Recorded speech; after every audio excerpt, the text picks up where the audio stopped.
And we are live. Welcome, mystery and thriller fans. I'm your on-air host, Sara DiVello, and I am so excited to welcome you back to Mystery Monday, a very special celebrity pre-launch event with #1 internationally best-selling author Jeffery Deaver returning to Mystery and Thriller Mavens for the third time, lucky 3, to give us the inside scoop on his brand new Colter Shaw book #4 out on November 22nd. Welcome back, Jeffery Deaver. Tell us about Hunting Time. Hello, sir. So good to talk to you again. I was so looking forward to this. Oh my gosh. We could cover every topic as we usually do, but sure. In the interest of shameless self-promotion, I'll talk a little bit about Hunting Time. Yes. Hunting Time is, as you so articulately say, the 4th in the Colter Shaw series. And for your viewers who are not too familiar with Colter Shaw, and I hope that's very few of them, frankly, but Colter is my other main character, Lincoln Rhyme, of course, from The Bone Collector being one. Colter Shaw is the other, and Colter Shaw is has a career that I made up. He's a reward seeker, and what he does is he sees a reward, usually for a missing individual. Maybe a businessman has gone missing, a couple's daughter has gone missing. They offer a reward. A police department will offer a reward for a nefarious villain they can't find.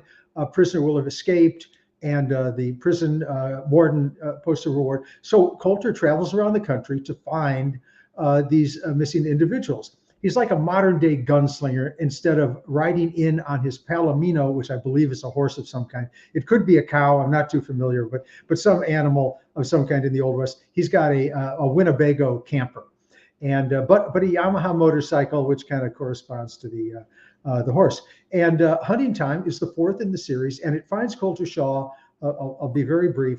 In a Rust Belt town, a very depressed Rust Belt town in the Midwest, that's suffering from the economic woes, but they're trying to come back. And one of the things they're doing is they built the town is subsidizing a miniature nuclear reactor fabrication plant. I didn't know these things existed. They're very tiny. They would fit in your backyard.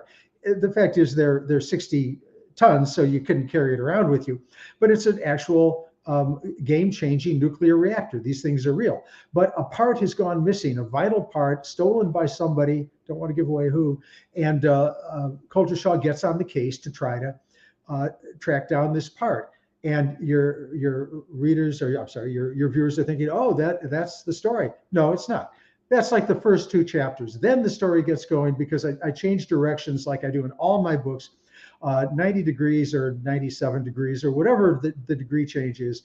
And the designer of this computer-based part that goes into the computer, or that goes into the reactor, has gone missing. She and her daughter are on the lam from being chased by her psychotic ex-husband, by 2 nefarious bad guys right out of a Quentin Tarantino Pulp Fiction kind of a movie, and then a big corporate executive. And the story is a typical Deaver, back and forth, surprises, twists and turns, takes place over only about 2 days, and a surprise ending. After that, there's a big surprise ending, and following that, oh yes, a big surprise ending. So there you go.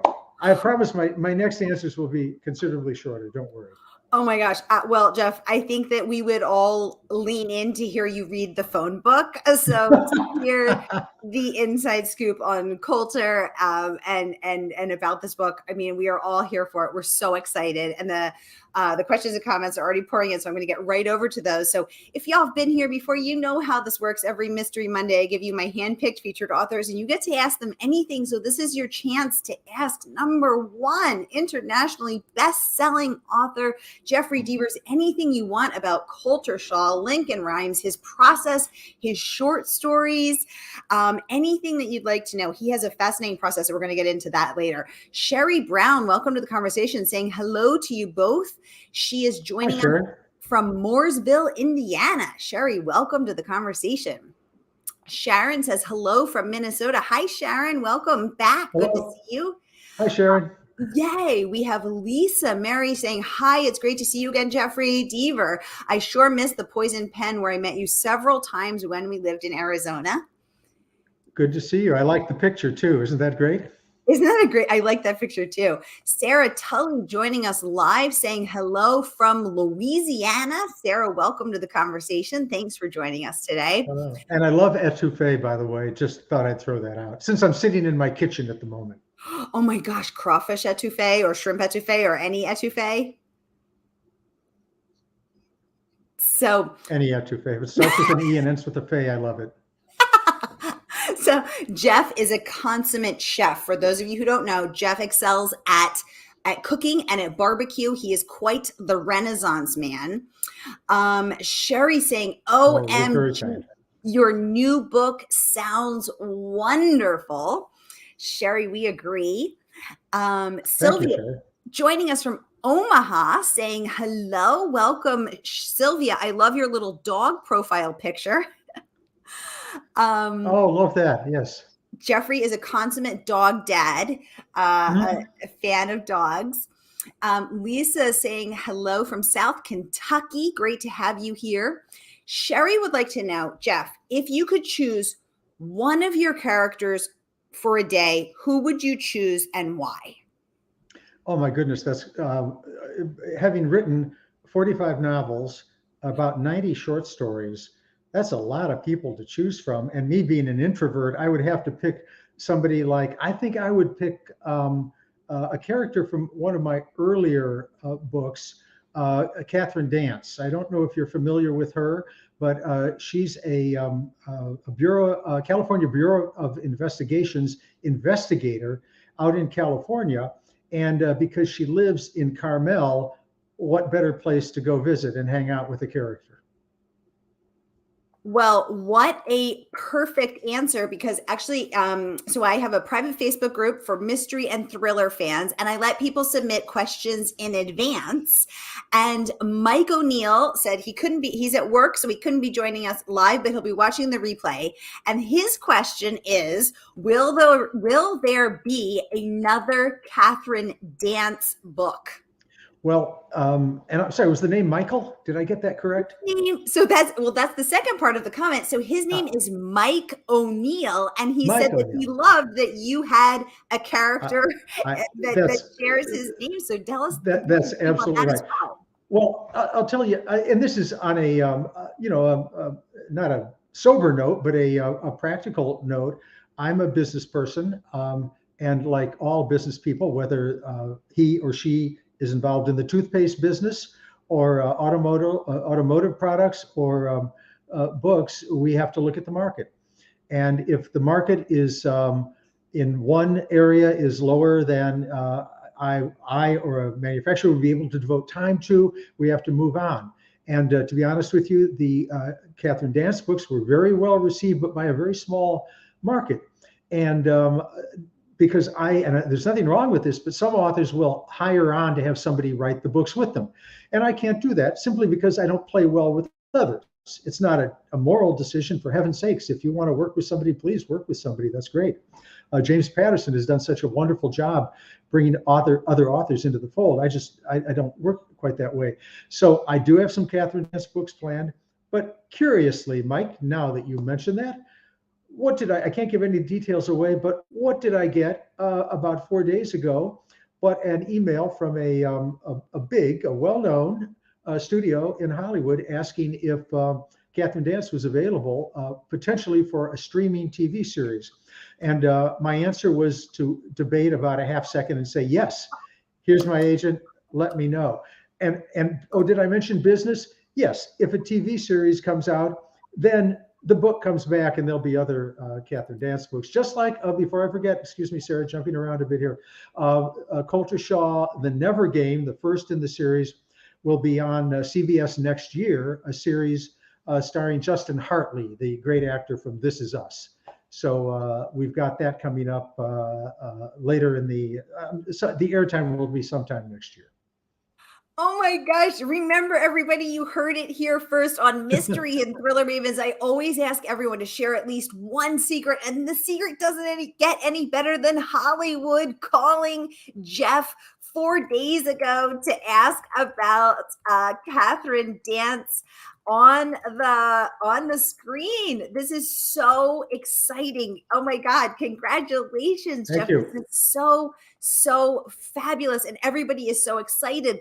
Lisa saying, yippee, I'll be watching for a series. Great news. Sherry saying, OMG, OMG. So awesome. Sylvia saying, you don't play well with others. LOL. Do you run with scissors? And all the time, but my scissors are the blunt ones, so I can't cause any damage. Okay, fabulous, fella. Fair enough. Thank you for that. And Lee would like to know, do you plan on creating a new series alongside Lincoln Rhyme and Colter Shaw series? Are you planning a third person? No, I'm at this advanced age. I find it. I still work every day. I do a book a year, about 4 short stories a year.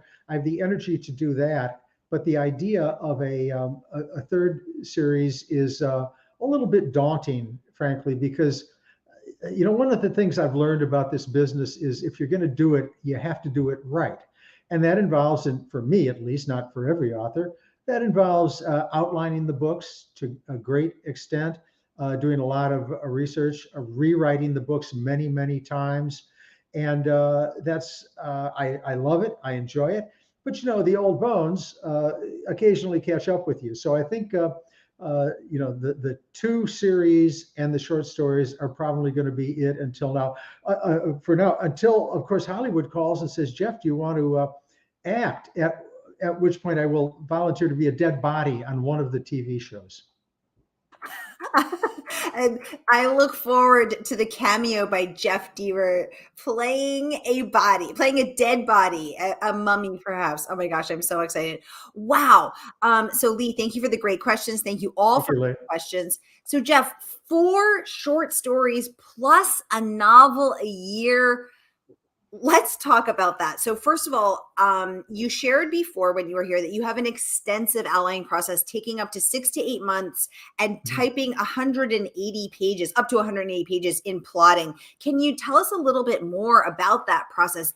What do you do when you feel stuck? How do you keep your energy up, your creativity up, your brain sharp? Well, Sarah, you touched on the key word there, stuck. When and I'll be brief about this. Try to be brief. Actually, those viewers out there who are new to my work, believe me, my books move much faster than I talk. I kind of jump around a little bit, but I'm very focused with the books. But you may start out with a great idea for a book, and you just start writing. You don't have it planned, and you get to the first chapter. It's very exciting. Second chapter, oh great. Third chapter slows down a little bit. Fourth chapter, oh, I'm kind of not sure where to go. Fifth, sixth, bang, you've hit 200 pages. Chapter 7, you have no idea where it's going to go. Absolutely no idea. And you look at a very boring middle, and you have no idea how it's going to end. And the ending in these books, actually, the ending in any book is the most important part. It's like in an airplane. I hope the flight is okay, but the landing is the most important part, and the flight should be the ending of a book should be the most important part.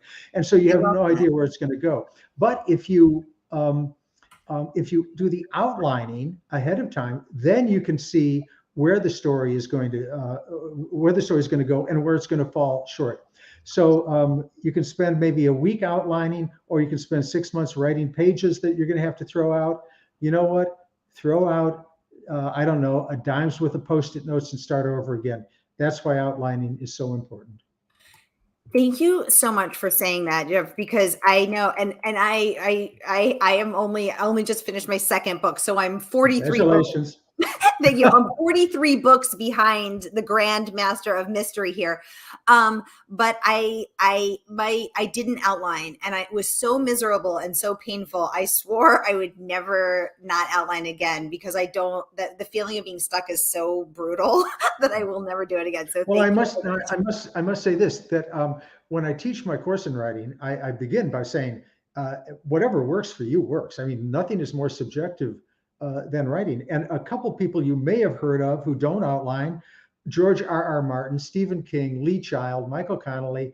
They don't outline. And if they keep at it, they may be successful someday. But I I think it's whatever works. Outlining works for me. And also, I'm pretty lazy. I don't want to go to that trouble to write the 200 pages and then have to throw it out and start all over again, or go back and revise. It's easier to revise a 3 by 4 inch Post-it note than it is to revise a whole chapter. That is so true. But do you actually write them on a 3 by 4 Post-it note first? Well, I'll tell you the brief process. I come up with an idea. In Hunting Time, for instance, the idea was my one of my heroes, the woman who is being chased by these 4 very bad guys. She's very resourceful, but she needs somebody to be resourceful with her. So the idea was she and Colter Shaw and her teenage daughter all have to form together to defeat these bad guys. And I thought, she's an engineer. He's a kind of like he never was in law enforcement, but he's an outdoor survivalist kind of guy. And she's a computer whiz.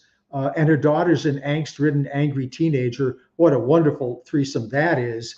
And so that was the idea. And I just started thinking about, now we've got to have a scene where the daughter comes up with something very clever. And the mother uses her skills at engineering and computers, and Colter uses his skills in the out of doors to take on these nefarious bad guys who are after them. That was very simple. So then I did Post-it notes, filled my back wall with Post-it notes. I'd take you in there with the camera right now, but my dogs are in there. They're hanging out. They're very friendly. They'd want to jump up, but it would be distracting.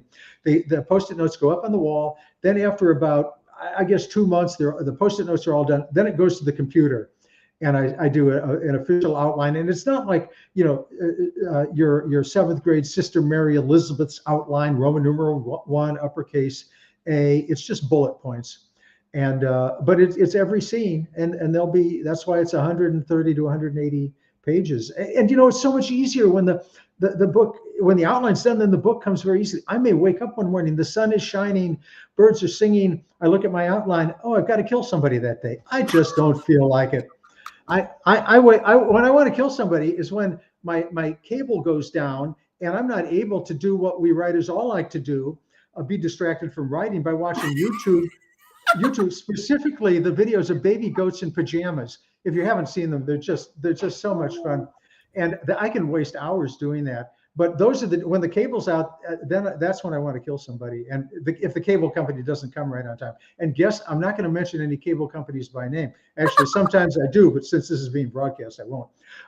And the name of the cable guy who showed up like 3 days late, that's the victim in my scene. Yeah, I think it's important that we all stay on Jeff's good side. Oh my goodness.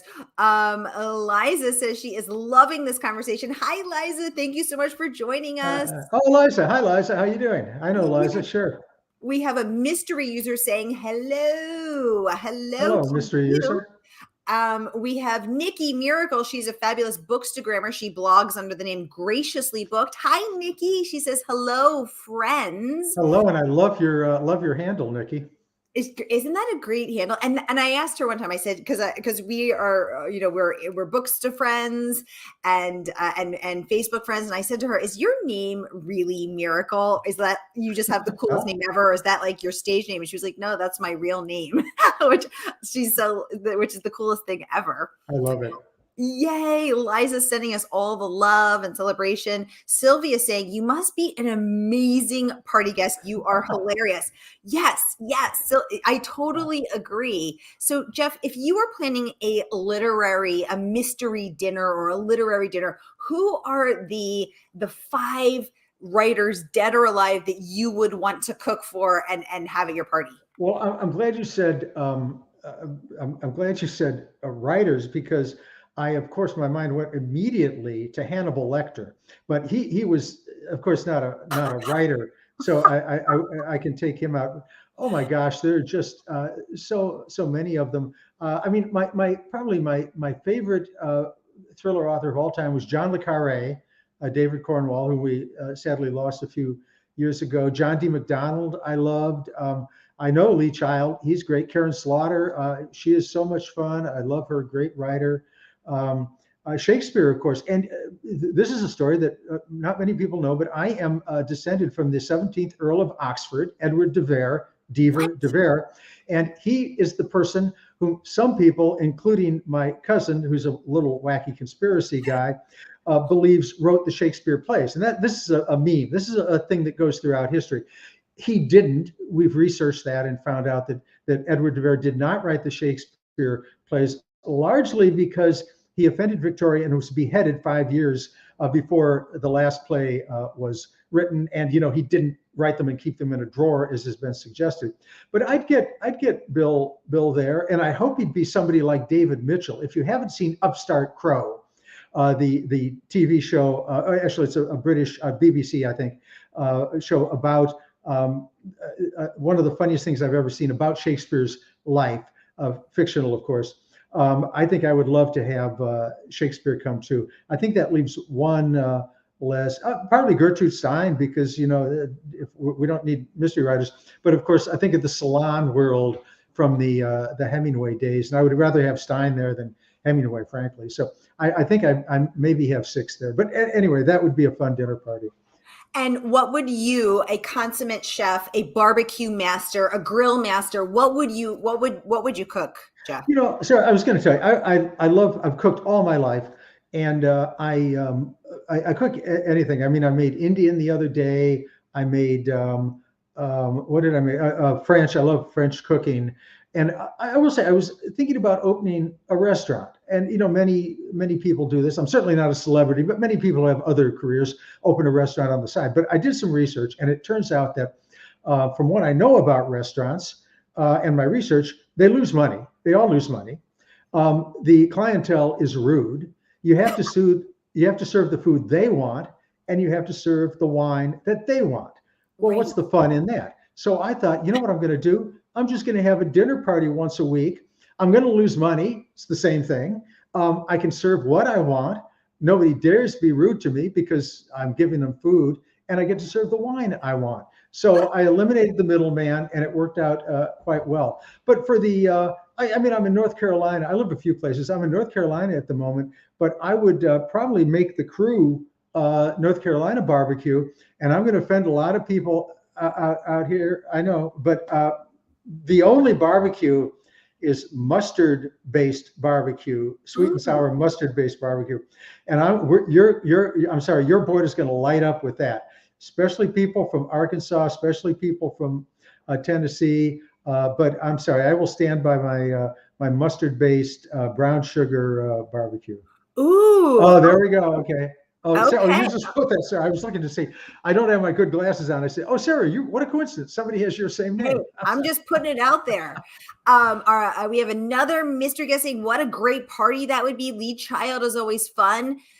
Sylvia wants to know: do you have a favorite cookbook? Yeah, Jeff. What do you cook out of? Yes, Mastering the Art. Well, I have the joy of cooking for my stable, but Mastering the Art of French Cooking by Julia Child is my go-to cookbook. Fantastic. I return there a lot. I mean, when you cook for a long time, I'm sure you, Sarah, and many people know this, you learn the basics. You learn that you can't, if you want to whip egg whites, it has to be the right temperature. You can't get any little bit of yolk in there. If you're going to whipped cream, again, it has to be if not frozen, a cold bowl. You know how to make a roux, the amount of butter and flour to use. You learn all that kind of stuff. But then there's that extra step, that extra thing that Julia put in to all her recipes. For bread, however, baking, I'm not a big baker anymore. James Beard's Beard on Bread is the best bread book you'll ever find. Ooh, I didn't know that. Well, Liza says if you can make it vegan, she is all in. Someone's saying they hate mustard. Sorry. I knew it. Yeah, I know it. I That's love right. mustard because I love pickles. I love olives. I love salty, briny things. So I'm here for the mustard. Well, if you thought the world was divided into the plotters and the pantsers in terms of books, I'm sorry, the mustarders and the non-mustarders, they take the cake when it comes to conflict. Oh my gosh, I love it. Well, speaking of cookbooks, and all books. Guess what, y'all? Jeff's next book, Colter #4, is coming out soon, and I am thrilled to share that we have signed books available. We have signed books available. So not only can you dive into Colter Shaw Book 4 Hunting Time, but you can get a signed copy because my partner in crime, Murder by the Book, is having Jeff in store on Tuesday, November 29th at 6:30 p.m. Central. So if you're in Houston, Texas, head on over to Murder by the Book, and Jeff will sign your book, and you'll get to hear him talk. You get to meet him in person. I wish I was in Houston, but for me and for the rest of us who aren't in Houston, we can still get a signed book. So Jeff will sign a book for us. So here is the link. Wherever you are, Jeff will sign the book for you, and the good folks at Murder by the Book will send it out right after the event. So listen, holiday time is coming up. You know what I think makes the perfect gift? Signed books. Books in general make the perfect gift, but a signed book, that is just next level cool. So think about. And I will draw a Hanukkah dreidel, or I'll draw a Christmas tree, or whatever you like. And I will say this: I'm a much better writer than I am an artist, but at least it will come out of my very pen that I signed the book with. Whoa. Oh my gosh. Okay. Jeff will draw. Oh my gosh. I love this. We'll draw a Christmas tree or Hanukkah dreidel for us. It just keeps getting cooler, Jeff. It just keeps getting cooler. So in our books. So if you're thinking like I do, about getting gifts ahead for your mother-in-law, your mother, your brother, your best friend, or you know what, yourself, because the holidays are a lot of work and you need that. Jeff will do this. So everybody get your orders in. Here is the link. People are saying, woohoo, I'm excited too. Yay. Sylvia wants to know, who was your earliest writing cheerleader? Great question. Yes, my parents. My father was a writer. He wrote advertising. My mother was a homemaker and artist. She painted.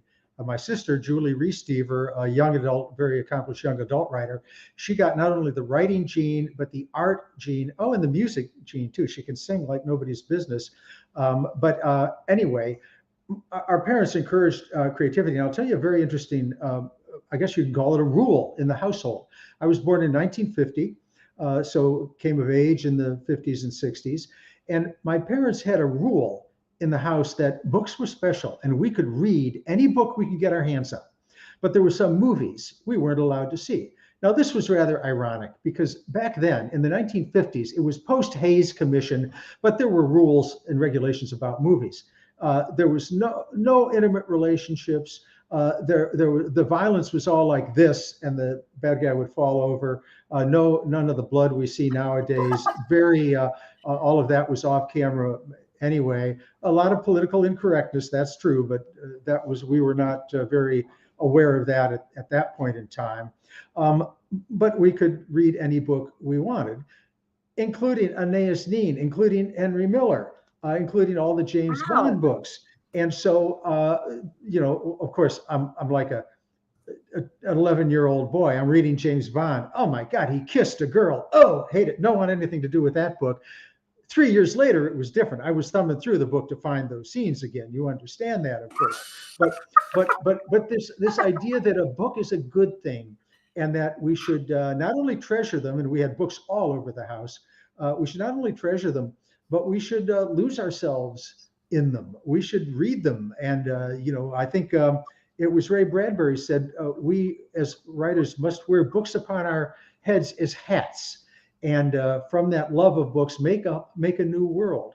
And that was the world Julie and I grew up in. And I'm still resentful, though, that my parents wouldn't let me see, I believe it was a Shirley MacLaine film, Irma la Douce, which was, I think, a bit racy for the time, for the 1950s. And I should probably get that now. It will probably be the tamest movie one could imagine.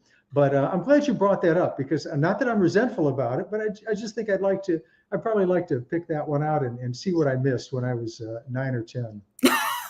Oh my gosh, I love it. Well, I know I am cracking up. Sylvia says she is cracking up as well. We are loving this story. All right. Oh my goodness, y'all. Well, we are out of time. I just want to say again, this is a really rare and wonderful opportunity to get a signed book. And signed books are just such treasures. So add it to your collection, put in the comments box who you would like it signed to. Again, the perfect gift for yourself or others. I know I'll be ordering as well. So grab it. And Jeff's doing his in-store event on Tuesday, November 29th, 6:30 p.m. Central. And he will sign everybody who attends in person as well as everyone who pre-ordered. So this is your chance, whether no matter where you are, you can get it. Nikki Miracle saying, thank you so much. Yes, this is so exciting. Thank you, Nikki, AKA Graciously Booked on Instagram. Everybody go give Thank her you, Nikki. Give her a follow as well. This is so wonderful. Well, Jeffrey, what a pleasure to host you again, to be here. Someone is sharing that As always, yes, indeed. We're very much the same people. Another friend is saying, thank you so much for being here. So great to have y'all. Jeffrey, My you pleasure. are good to see you all. A treasure for the writing community, the mystery community, the reading community. We appreciate you so much. Congratulations on Colter book number 4, novel number 45. And everybody, don't forget to pre-order your signed copy. It is the gift of the season. Jeff, thank you so much. Sarah, thank you so much. What a delight. Thank you. Have a great night. Come back when your next book is out, okay? Fair enough. I'll do it. Thank you so much, everybody. Have a great day.